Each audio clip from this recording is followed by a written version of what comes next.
नमस्कार मंडळी, top news मराठीमध्ये तुमचं स्वागत. मी तेजाली.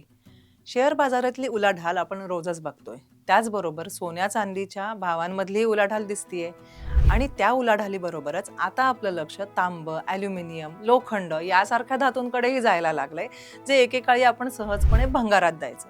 तर त्यावरून समाज माध्यमांमध्ये निरनिराळ्या प्रकारच्या मनोरंजक प्रतिक्रिया ऐकायला येतात. तर त्यातली एक मनोरंजक प्रतिक्रिया तुम्हाला सांगते. Silver is new gold, copper is new silver. Aluminum is new copper. Iron scrap is new aluminum and equity is new scrap.